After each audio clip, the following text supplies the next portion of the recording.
friends, how's it going? Welcome to Changing Tracks.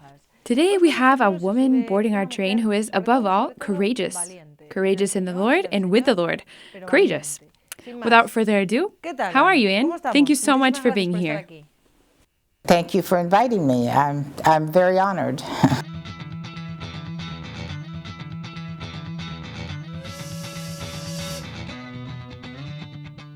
Okay, Anne, can you tell us a little bit about yourself, about your childhood, your life? Yes. Yes, I was born in Montgomery, Alabama, which was quite the Bible Belt. It was mostly Protestant. We were very few Catholics, but I was raised in a very holy home. My mother was very devoted to Our Lady of Fatima, and she even died on October 13th. So, but she really taught us well our faith, and we went all through Catholic schools. And so I was really brought up in a very loving and religious home, being Catholic. How many boys and how many girls? We had 6 boys and 3 girls. And there was a family of 5. I mean, my mother had 5 children almost right in a row, you know, a year to 18 months apart.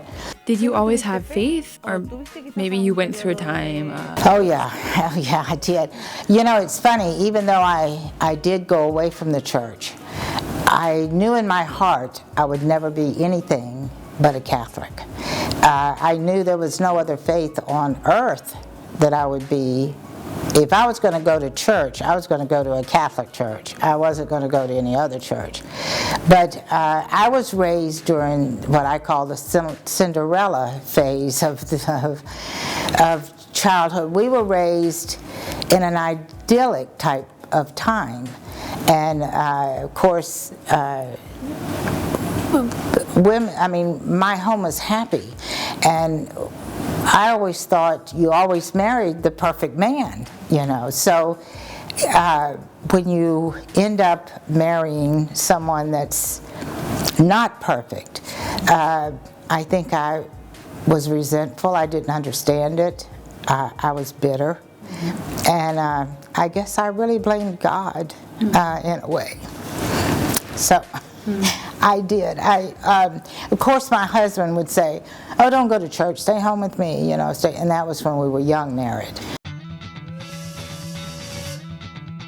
How old were you when you got married? 20. And I didn't love him, and I didn't want to marry him. It was all pressure more than anything. And my brother definitely did not want me to marry this man, and he was furious that I was even considering it. But of course, I didn't want to obey him. You know, who was he to tell me what to do and all that. So then once I found out that he was right, that I really should not have. Of course, God's plans are not our plans. And I look back, hindsight's 20/20. And I realize now that I think it was God's plan for me to marry this man, even though it was a very difficult marriage. But then my pride wouldn't let me leave him, because my brother said that it wasn't going to be a good marriage, and I wasn't going to let him think he was right. Pride, you know, it's all pride. So I stuck with him, but I thought he came from a real good family. But then I found out that his mom and dad had a lot of problems, and he had a lot of problems. But you know, God works in mysterious ways, and he must have had someone praying very hard for him, because I really think that if I had not married him, his soul may not have been saved. But once I realized, I mean, we were only married 2 weeks when he started hitting on me. And so that's when I realized my brother was right, that I had gotten into a marriage that was not going to be a lot of fun. So got real progressively worse as we had children and all that. And then he was an alcoholic, so that brought on a lot of violence. And so I did. I stayed away from church for about 20 years. But I went to Conyers, Georgia, and I had a conversion of heart there. And I cried for 3 years because I'd been away from the church for so long. What was that time like? What happened? I thought I was converted, but I really wasn't, because I started going to church, going to rosary groups, doing all these wonderful holy things that, I was so in love with the church. But I was hating my husband. With such vengeance, I hated him. And it was just more bitter every year. It was just more and more bitter. And he had a very good job out at the Kennedy Space Center. That's where we eventually settled, and our children were all born there in the Kennedy Space Center area. I went to work for the Kennedy Space Center area, so we had good jobs, and we didn't want for anything. But after the Challenger blew up, they sent him to Mississippi. Of course, I had to stay in Florida. It was really the best year I've ever lived in my life, because I had all my children. We were very comfortable, and we had a peaceful home for a change. And I saw what that could be like, and it was wonderful. Anyway, he was drinking he was really drinking really bad by this time. And the children were grown, they weren't little kids anymore. They were all in high school or out of high school. And so I called one day up to Mississippi, and they said he quit his job and left. So he came home, and of course I was extremely resentful, because one thing, I didn't want him home. For the next, I would have to support the family. But God was so good. I can't tell you how good God was. I kept a little calendar with all the bills that we owed. We had several cars, we had a home and all of that. And at the end of the month, I would add up what I had brought home and how much the bills were.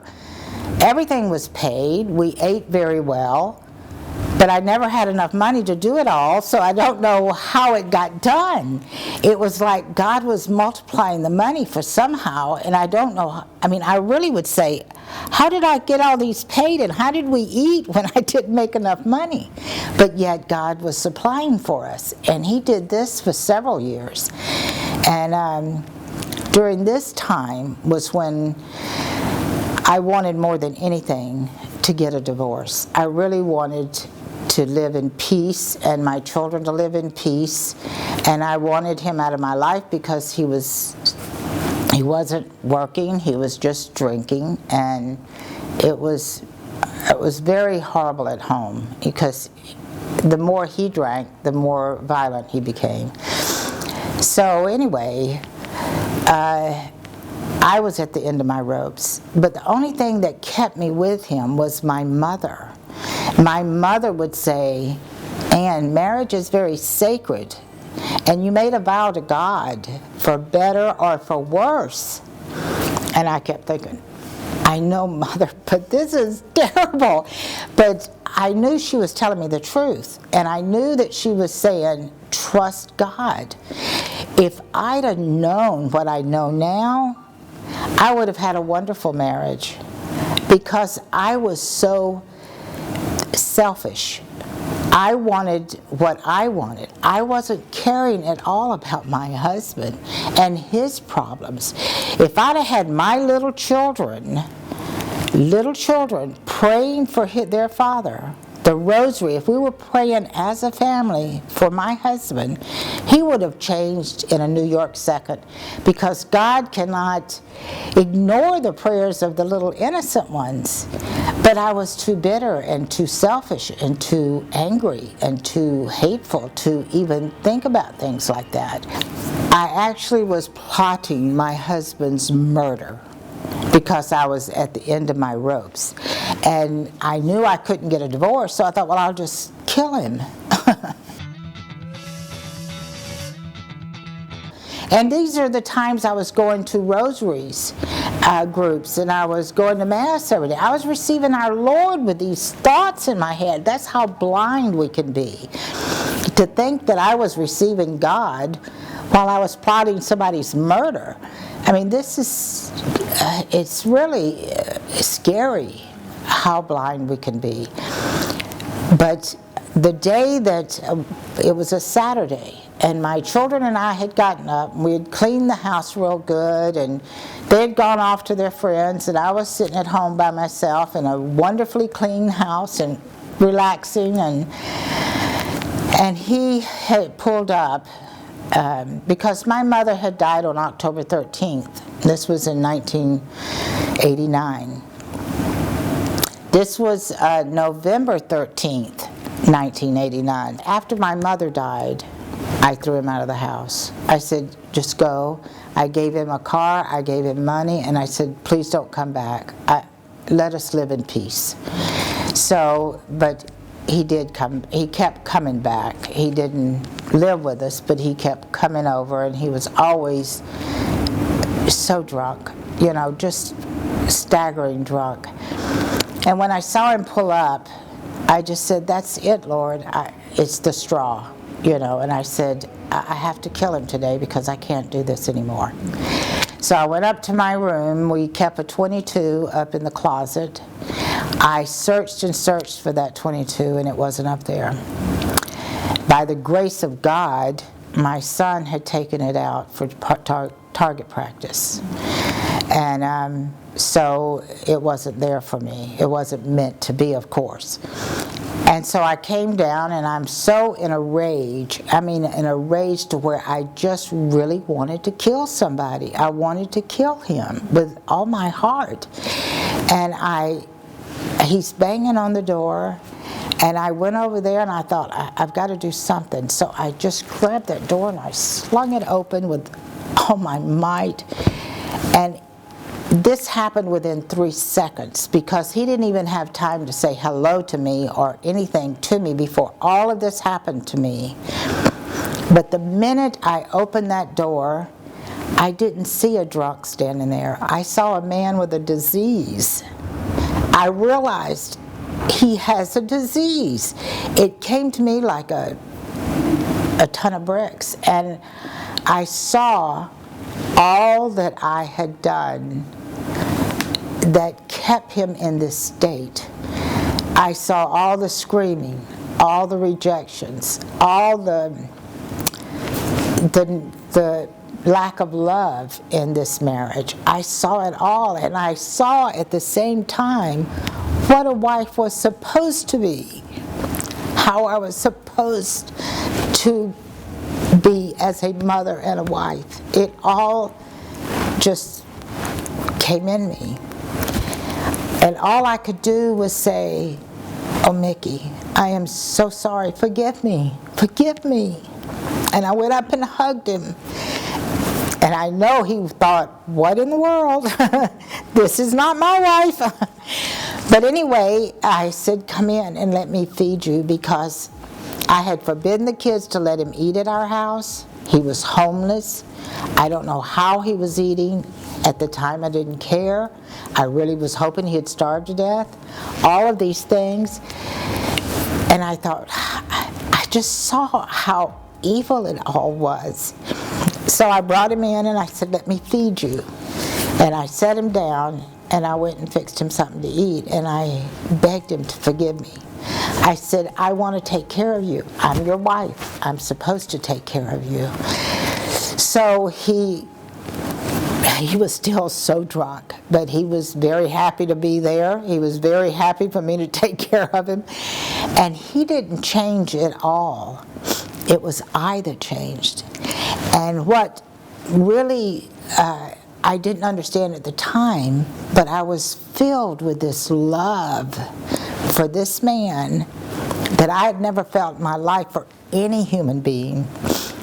So I don't care what he did, I loved him with this love.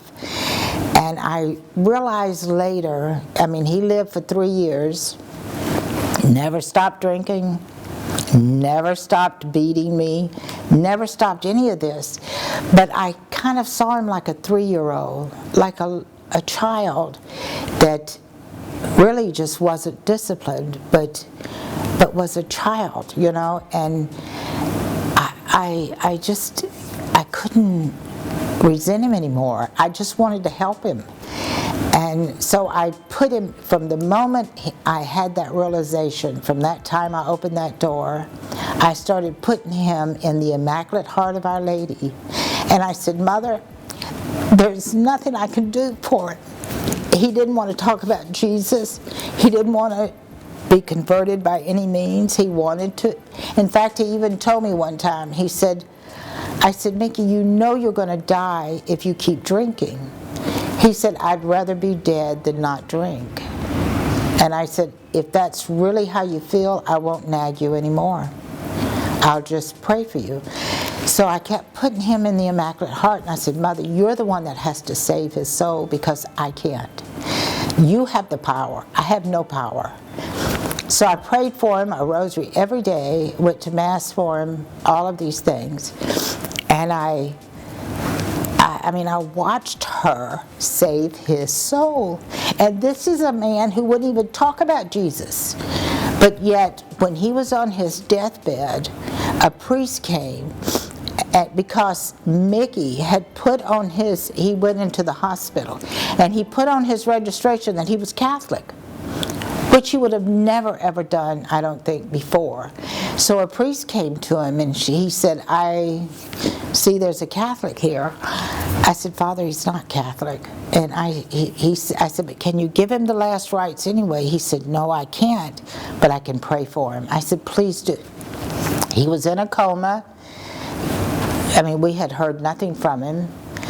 But yet, when that priest said, Mickey, do you accept Jesus? He said, like that. And so I knew he was accepting him. And I knew our mother was working on him. So I had to come home to bring his sister and children home to get them settled, because they had come because they knew he was dying. And before I could get back to the hospital, he died. And so anyway, and I was very proud of my children. They were around his bed praying constantly. You know, they prayed the Divine Mercy Chaplet, the 3 beautiful prayers out of the Pieta prayer book, the Rosary. We were praying all these things. How old were they?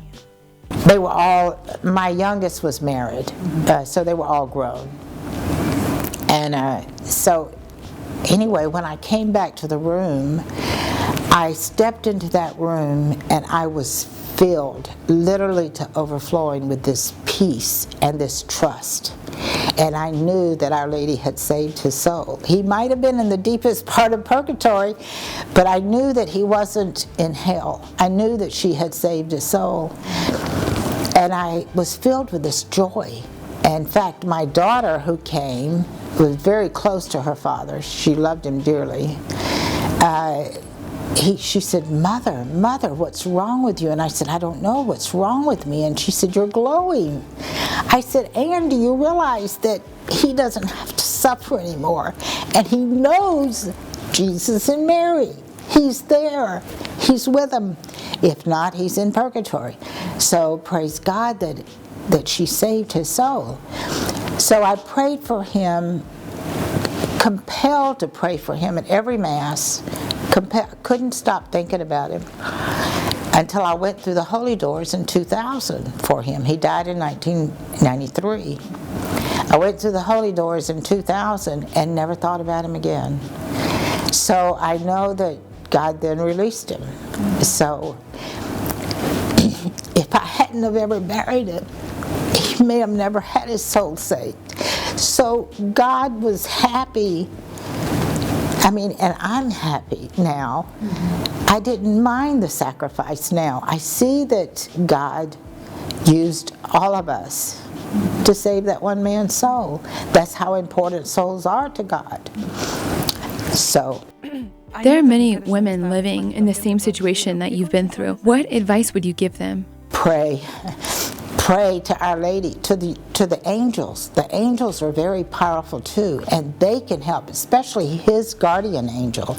If I'd have had this knowledge back then, I would have had a wonderful marriage. I know I would have, but I just didn't have the knowledge. I mean, even though I was raised in the Catholic Church and I was taught very well about angels and all of this stuff, you build up such a resentment and such bitterness that you don't ever think about it. But you have to get rid of self, for one thing, and realize that God has a plan for each and every one of us, and it's always the perfect plan.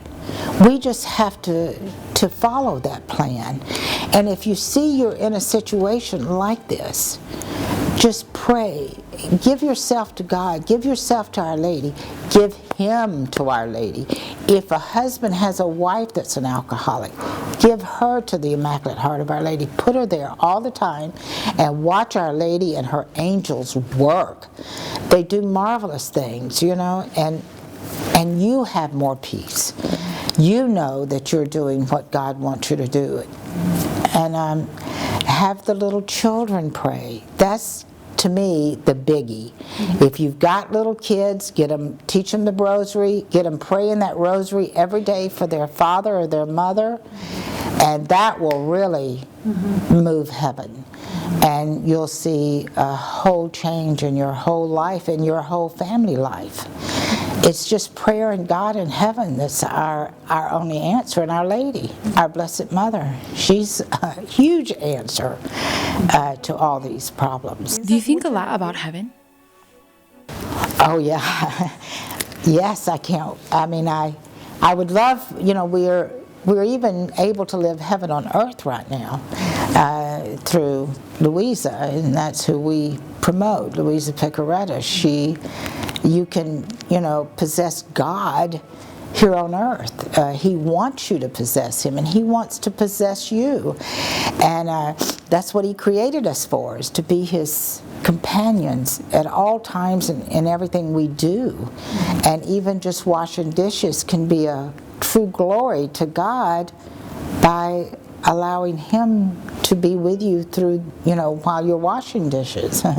So your whole life can be an I love you to God if you're inviting Him to do everything with you. So it's heaven on earth, really. Okay, and I understand that this situation, I don't know why you reached this situation. I don't think it was because of weakness or because I wasn't weak-willed at all. I just knew I had to stay in it because I was married in the church. I'd made that vow, and for better or for worse. But I wasn't good at it. I mean, I was too bitter and too hateful and everything. And it makes you a tyrant. It really does make you a tyrant when you're bitter and hateful and all that. The kids pay for it. Everybody pays for it when you're bitter. You just let go of that bitterness and know that God's got you in a situation for a reason. God does not allow anything without a reason. So we have to look to God for that reason. Why have you put me here? Why am I here? And He'll let you know, but you have to open yourself to Him for Him to let you know. You know, He can't talk to a closed heart. So open yourself to God, and He'll let you know why you're in that situation. And I know now I was in that situation strictly to save that man's soul, and hopefully, I mean, Our Lady did, but He put me there to use me for that. And He put me there hopefully to save all my children's souls, my grandchildren, my great-grandchildren. There's a lot of them there to save, to pray for. And so that's our role as a mother and as a wife, is to be the loving, forgiving, compassionate part of and He's supposed to be the head. A lot of women take that away from the husband. They want to be the head. They want to lead the household. They want to run the household. They want to do all of that. That's not their job. They're there to teach, to love, to forgive, and to bring compassion to that home. Let me just say one other thing. In Croatia, They marry. When they get married, both the husband and the wife are clutching a crucifix. When they say I do, and they make these promises to God to live with each other for better and for worse. And they take that crucifix, the priest has blessed it, and this is a custom, and they go and hang it in their bedroom, and they cannot go to bed at night without going to that crucifix and both of them telling Jesus they're sorry for anything they've done to offend him and each other. And they don't go to bed angry ever. And there's no divorce there. They have happy, loving homes there, at least the majority of them are, because this is their custom and this is their tradition.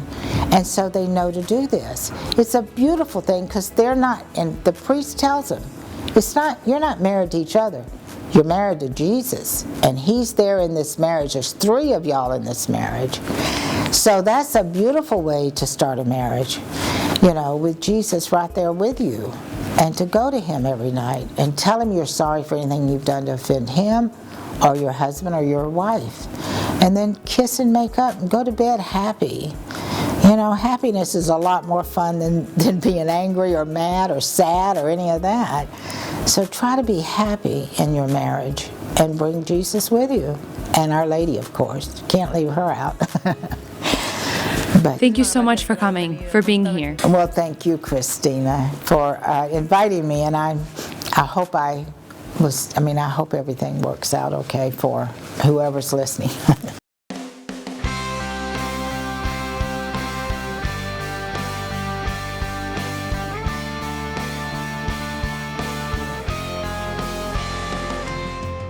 This is a testimony of a very courageous woman who has converted to the Lord and with the Lord. And more crucifixes in bedrooms. Maybe some matrimonies don't have crucifixes, but they do have their wedding rings that they wear. And there are lots of symbols that we can have in our homes that remind us of this union. It's true that we say there are 3 people in the relationship. And when we prepare couples for marriage, we repeat this a lot.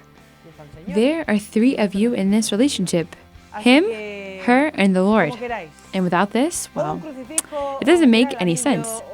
So use what you want, a crucifix or a ring, or pray a rosary together instead of going to bed angry.